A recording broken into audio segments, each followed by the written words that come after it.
Hello everyone, আজকে আমি তোমাদের তরকার রেসিপি দেখাবো। তো তরকার প্রথমে আমি একটা ডিম ভেজে নিয়ে তুলে রাখবো। প্রথমে ভেজে নিয়ে আর এদিকে তরকার ডাল গোটা মুগ আমি রাত্রে ভিজিয়ে রেখেছিলাম। তো সকালে উঠে আমি এটা প্রেসারে সিটি দিয়ে দিলাম, দুটো সিটি দিয়ে দিয়েছি। তারপরে এখানে আমি পেঁয়াজ ভেজে নিচ্ছি সামান্য একটু নুন দিয়ে। এখানে টমেটো, কাঁচা লঙ্কা, রসুন কুচি সব দিয়ে দিলাম একসাথে। তারপরে আদা গ্রেট করে নিয়েছিলাম, সেই আদা গ্রেটটাও দিয়ে দিলাম, দিয়ে ভালো করে তেলের মধ্যে ভেজে নেব। নুন দিয়েছিলাম, নুন দিয়েই ভালো করে ভেজে নেব। তারপর গুঁড়ো মশলা দেবো, জিরে গুঁড়ো, ধনে গুঁড়ো, হলুদ, কাশ্মীরি মির্চি দিয়ে একটু সামান্য জল দিয়ে ভালো করে কষিয়ে নেবো। দিয়ে তার মধ্যে ডিমগুলোও দিয়ে দিলাম।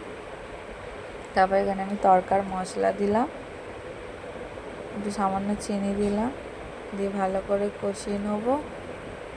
কষিয়ে নেওয়ার পর যে ডালটা আমি সিদ্ধ করে রেখেছিলাম সেই ডালটা আমি দিয়ে দেবো, গোটা মুগ ডাল দিয়ে চাপা দিয়ে দেবো। দিয়ে ফুটলে তার মধ্যে একটু বাটার দিয়ে দেবো। লাস্টে নামানোর সময় একটু বাটারটা দিলে দারুণ টেস্ট লাগে।